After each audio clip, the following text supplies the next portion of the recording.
الله أكبر.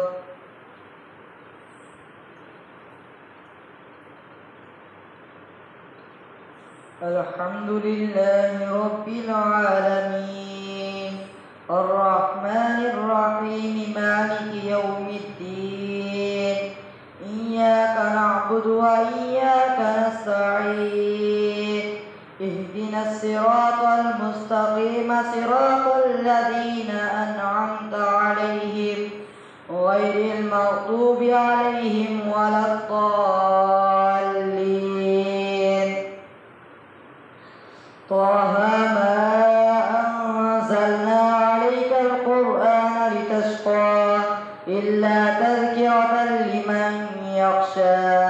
تنزيلا ممن خلق الأرض والسماوات العلى الرحمن على العرش استوى له ما في السماوات وما في الأرض وما بينهما وما تحت الثرى وإن تجهر بالقول فإنه يعلم السر وأخفى الله لا إله إلا هو له الأسماء الحسنى. وهل أتاك حديث موسى إذ رأى نارا فقال لأهلهم كثوا إني آنست نارا لعلي آتيكم منها بقبس أو أجد على النار هدى فلما أتاها نودي يا موسى إني أنا ربك فاخلع عليك إنك بالوادي المقدس طوى وأنا اخترتك فاستمع لما يوحى إنني أنا الله لا إله إلا أنا فاعبدني وأقم الصلاة لذكري إن الساعة آتية أكاد أخفيها لتجزى كل نفس بما تسعى فلا يصدنك عنها من لا يؤمن بها واتبع هواه فتردى وما تلك بيمينك يا موسى قال هي عصاي أتوكأ عليها وأهش بها على غنمي ولي فيها مآرب أخرى قال ألقها يا موسى فألقاها فإذا هي حية تسعى قال خذها ولا تخف سنعيدها سيرتها الأولى واضمم يدك إلى جناحك تخرج بيضاء من غير سوء آية أخرى لنريك من آياتنا الكبرى اذهب إلى فرعون إنه طغى قال رب اشرح لي صدري ويسر لي أمري واحلل عقدة من لساني يفقه قولي واجعل لي وزيرا من أهلي هارون أخي اشدد به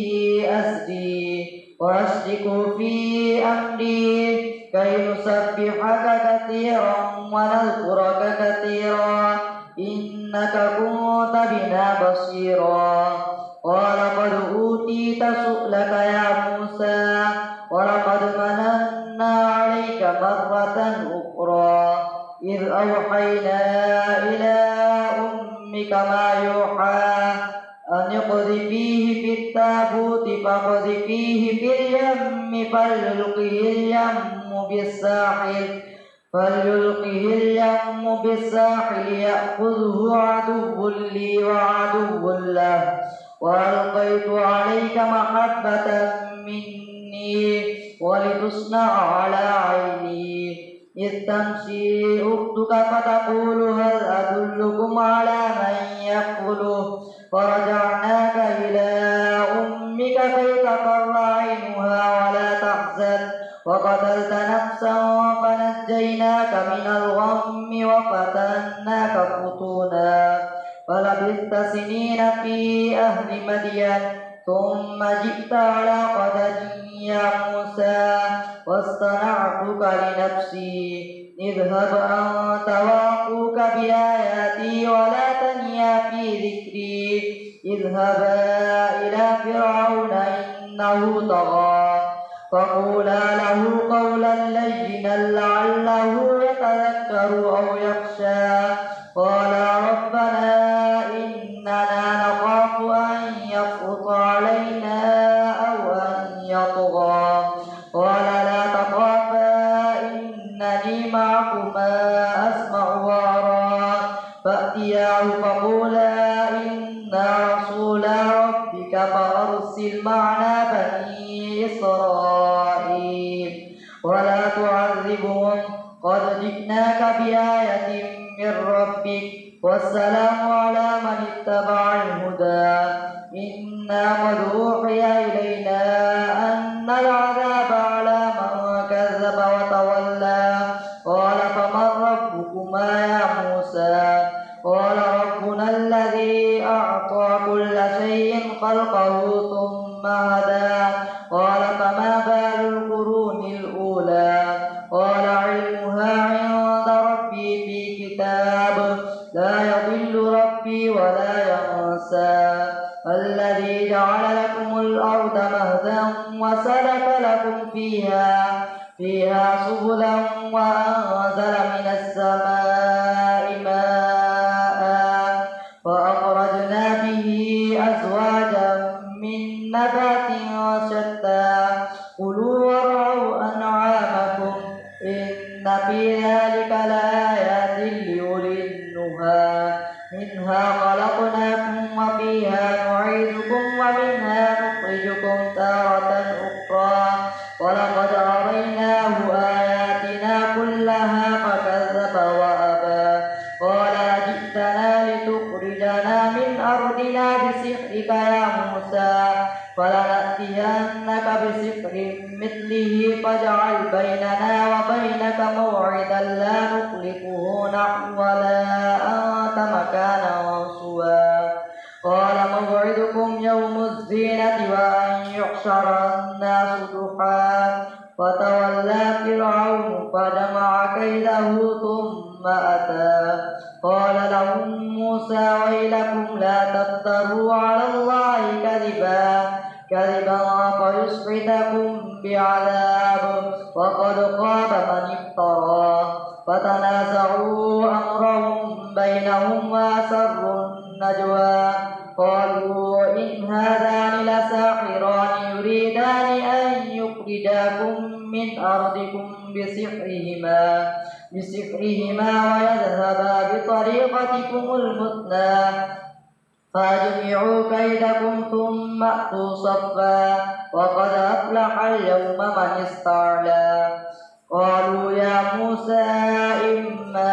أن تلقي وإما أن نكون أول من ألقى قال بل ألقوا فإذا حبالهم وعصيهم يخيل إليه من سحرهم أنها تسعى فأوجس في نفسه خيفة موسى قلنا لا تخف إنك أنت الأعلى وألق ما في يمينك تلقف ما صنعوا إنما صنعوا كيد ساحر ولا يفلح الساحر حيث أتى فألقي السحرة سجدا قالوا آمنا برب هارون وموسى قال آمنتم له قبل أن آذن لكم إنه لكبيركم الذي علمكم السحر فلأقطعن أيديكم وأرجلكم من خلاف ولأصلبنكم في جذوع النخل ولتعلمن أينا أشد عذابا وأبقى قالوا لن نؤثرك على ما جاءنا من البينات والذي فطرنا فاقض ما أنت قاض إنما تقضي هذه الحياة الدنيا إنا آمنا بربنا ليغفر لنا خطايانا وما أكرهتنا عليه من السحر والله خير وأبقى إنه من يأت ربه مجرما فإن له جهنم لا يموت فيها ولا يحيا ومن يأته مؤمنا قد عمل الصالحات فأولئك أولئك لهم الدرجات العلى جنات عدن تجري من تحتها الأنهار خالدين فيها وذلك جزاء من تزكى. الله أكبر. سمع الله لمن حمده. الله أكبر. الله أكبر. الله أكبر.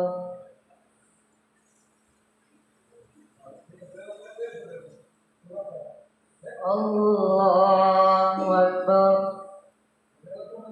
الحمد لله رب العالمين الرحمن الرحيم مالك يوم الدين إياك نعبد وإياك نستعين اهدنا الصراط المستقيم صراط الذين أنعمت عليهم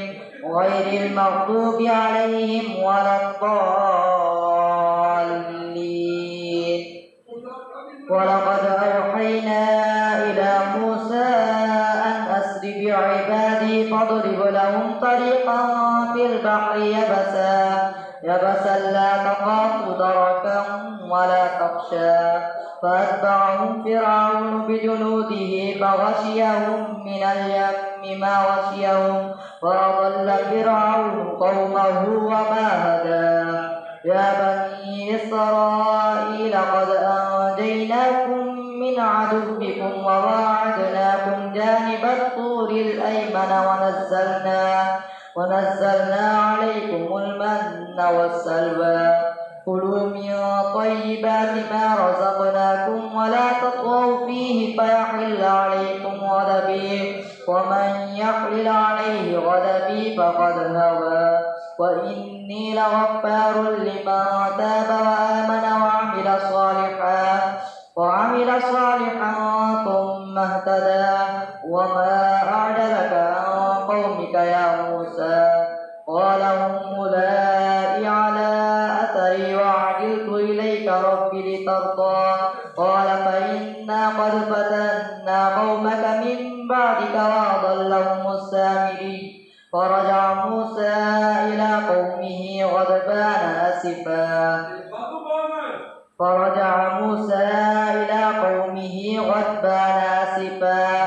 قال يا قوم ألم يعدكم ربكم وعدا حسنا أفطال عليكم العهد أم أردتم أن يحل عليكم غضب من ربكم فأخلفتم موعدي. قالوا ما أخلفنا موعدك بملكنا ولكننا حملنا أوزارا من زينة القوم فقذفناها فكذلك ألقى السامري. فأخرج لهم عجلا جسدا له خوار فقالوا هذا إلهكم وإله موسى فنسي. أفلا يرون ألا يرجع إليهم قولا ولا يملك لهم ضرا ولا نفعا. ولقد قال لهم هارون من قبل يا قوم إنما فتنتم به وإن ربكم الرحمن فاتبعوني وأطيعوا أمري. قالوا لن نبرح عليه عاكفين حتى يرجع إلينا موسى. قال يا هارون ما منعك إذ رأيتهم ضلوا ألا تتبعن أفعصيت أمري. قال يا ابن أم لا تأخذ بلحيتي ولا برأسي إني خشيت أن تقول فرقت بين بني إسرائيل ولم ترقب قولي. قال فما خطبك يا سامري؟ قال بصرت بما لم يبصروا به فقبضت قبضة من أثر الرسول فنبذتها وكذلك سولت لي نفسي. قال فاذهب فإن لك في الحياة أن تقول لا مساس وإن لك موعدا لن تخلفه وانظر إلى إلهك الذي ظلت عليه عاكفا لنحرقنه نسفناه ثم لننصفنه في اليم نسفا إنما إلهكم الله الذي لا إله إلا هو وسع كل شيء علما على الله وسع كل شيء علما كذلك نقص عليك من أنباء ما قد سبق وقد آتيناك من لدنا ذكرا من أعرض عنه فإنه يحمل يوم القيامة وزرا خالدين فيه وساء لهم يوم القيامة حلا يوم ينفخ في الصور ونحشر المجرمين يومئذ زرقا يتخافتون بينهم إن لبثتم إلا عشرا نحن أعلم بما يقولون إذ يقول أمثلهم طريقة إن لبثتم إلا يوما ويسألونك عن الجبال فقل ينصفها ربي نسفا ويذرها قاعا سفسفا لا ترى فيها عوجا ولا أمتا يومئذ يتبعون الداعي لا عوج له وخشعت الأصوات للرحمن فلا تسمع إلا همسا يومئذ لا تنفع الشفاعة إلا من أذن له الرحمن ورضي له قولا يعلم ما بين أيديهم وما خلفهم ولا يحيطون به علما وعنت الوجوه للحي القيوم فقد خاب من حمل ظلما ومن يعمل من الصالحات وهو مؤمن فلا يخاف ظلما ولا حظما وكذلك أنزلناه قرآنا عربيا وصرفنا فيه من الوعيد لعلهم يتقون أو يحدث لهم ذكرا فتعالى الله الملك الحق ولا تعجل بالقرآن من قبل أن يقضى إليك وحيه وقل رب زدني علما ولقد عهدنا إلى آدم من قبل فنسي ولم نجد له عزما وإذ قلنا للملائكة اسجدوا لآدم فسجدوا إلا إبليس أبى فقلنا يا آدم إن هذا عدو لك ولزوجك فلا يخرجنكما من الجنة فتشقى إن لك ألا تجوع فيها ولا تعرى وأنك لا تظمأ فيها ولا تضحى فوسوس إليه الشيطان قال يا آدم هل أدلك على شجرة الخلد وملك لا يبلى فأكلا منها فبدت لهما سوآتهما وطفقا يخصفان عليهما من ورق الجنة وعصى آدم ربه فغوى ثم اجتباه ربه فتاب عليه وهدى قال اهبطا منها جميعا بعضكم لبعض عدو فإما يأتينكم مني هدى فمن اتبع هداي فلا يضل ولا يشقى ومن أعرض عن ذكري فإن له معيشة ضنكا ونحشره يوم القيامة أعمى قال رب لم حشرتني أعمى وقد كنت بصيرا قال كذلك أتتك آياتنا فنسيتها وكذلك اليوم تنسى وكذلك نجزي من أسرف ولم يؤمن بآيات ربه ولعذاب الآخرة أشد وأبقى أفلم يهد لهم كم أهلكنا قبلهم من القرون يمشون في مساكنهم إن في ذلك لآيات لأولي النهى ولولا كلمة سبقت من ربك لكان لزاما وأجل مسمى فاصبر على ما يقولون وسبح بحمد ربك قبل طلوع الشمس وقبل غروبها ومن آناء الليل فسبح وأطراف النهار لعلك ترضى ولا تمدن عينيك إلى ما متعنا به أزواجا منهم منهم زهرة الحياة الدنيا لنفتنهم فيه ورزق ربك خير وأبقى وأمر أهلك بالصلاة واصطبر عليها لا نسألك رزقا نحن نرزقك والعاقبة للتقوى وقالوا لولا يأتينا بآية من ربه أولم تأتهم بينة ما في الصحف الأولى ولو أنا أهلكناهم بعذاب من قبله لقالوا ربنا لولا أرسلت إلينا رسولا فنتبع آياتك من قبل أن نذل ونخزى قل كل متربص فتربصوا فستعلمون من أصحاب الصراط السوي ومن اهتدى قل كل متربص فتربصوا فستعلمون من أصحاب الصراط السوي ومن اهتدى الله أكبر.